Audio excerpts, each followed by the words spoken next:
So how we doing? Guess what we're going to do today?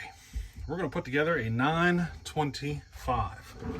I should say Homelite Super XL-925. This saw is kind of an experimental project. So for you newcomers, let me explain what we got going on here.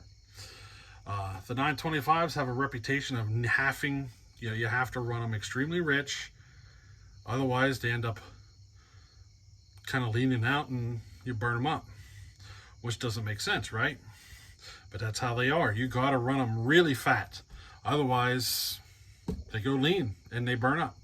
They get hot and everything else. So I had a theory on the cause. I think it's because the saws are having an issue with their scavenging.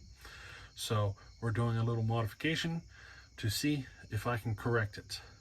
Now, that part of the work is already done. Today I'm just assembling it, so don't have to go back to the previous video on this.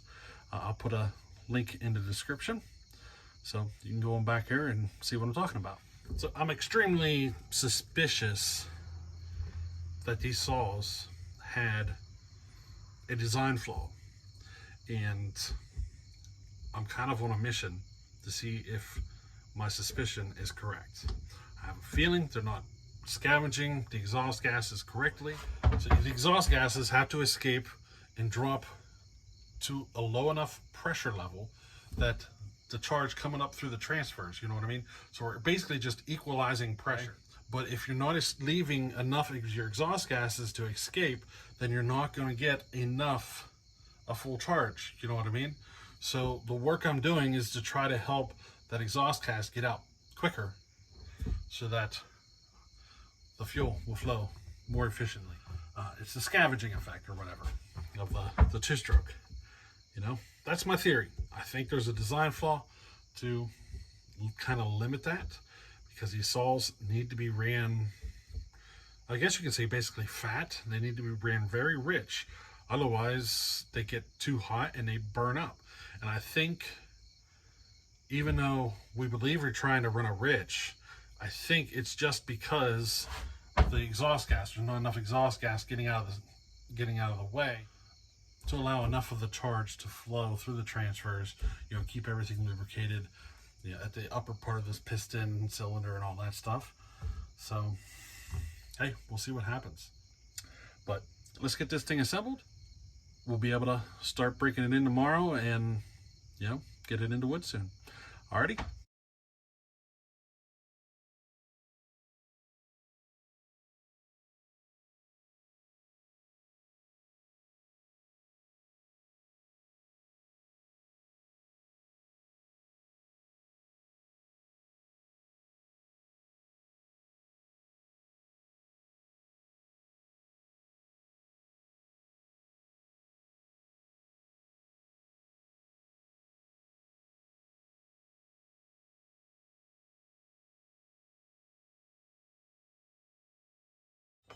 So what do you say we go ahead and bar this thing up? We're going to use a coal bar though. This is a bar off of a Remington Logmaster. Or no, I'm sorry, a Maul. This is a Maul bar.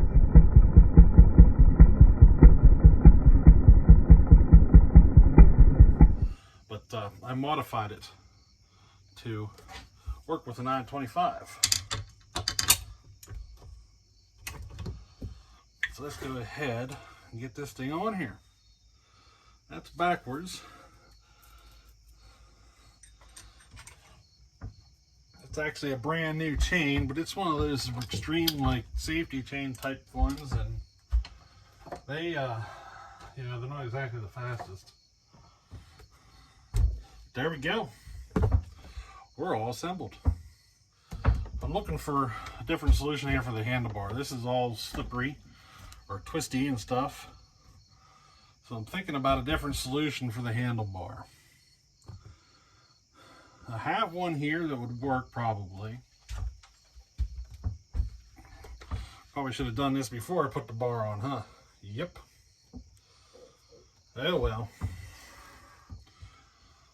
Now I do have this full wrap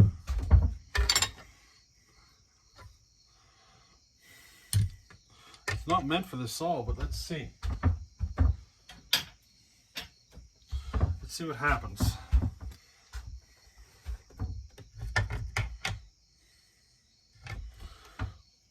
This little tab here is in the way.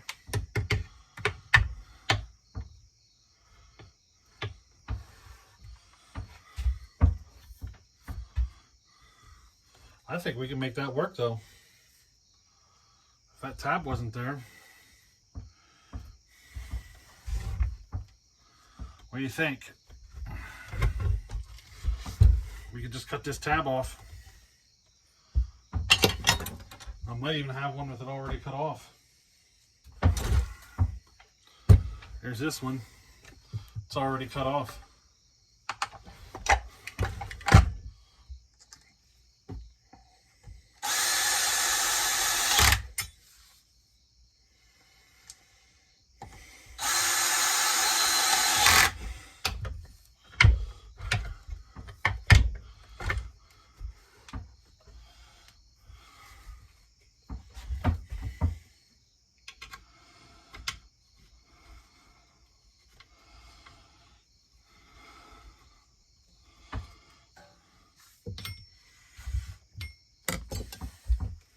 Yeah, she might actually be meant for 925.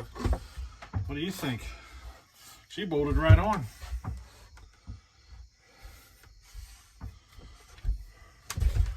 How about we go with that? She's just a little, a little tweaked. Let's put the bar on it and see how she looks with the bar.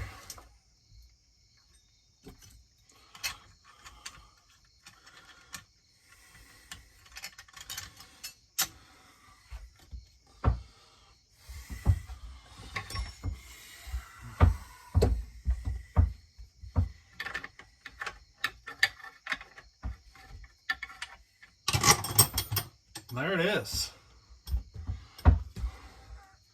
That looks better, doesn't it? Looks a lot better. I gotta do a little work though. The one screw wouldn't go in, so I gotta fix that. The mount's a little out of whack, or the bar is a little out of whack, but you see it right here? She's kind of split apart and stuff. We'll let it go for now. I mean, it's sturdy. It ain't gonna go nowhere. So we'll let it go for now. We might come back later and fix it, but it still functions just fine.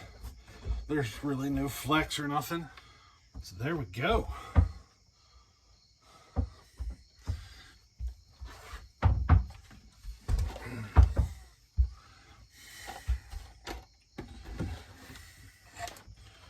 Yeah. Feels good. Feels real good. Yeah. All right, so we're back together. She feels pretty good to me. She feels really good. What do you think? Let's see how she runs. Now we got to do a whole bunch of heat cycling and all that stuff. We got a brand new piston in there.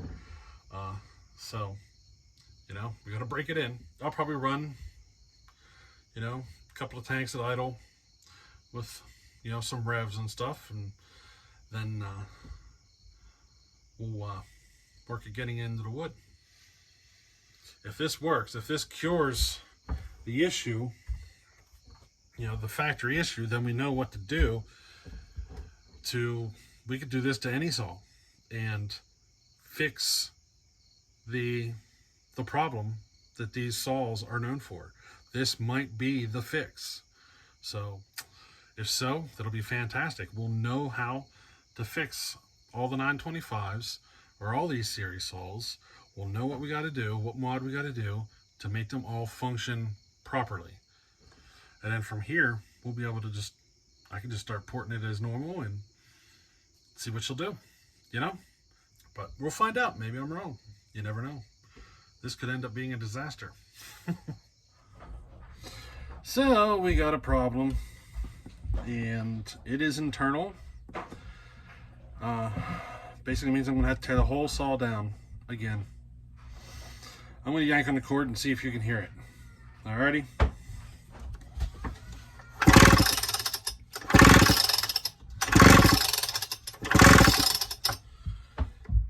Can you hear it? I'm a little frustrated right now. So it sounds like the piston is hitting something.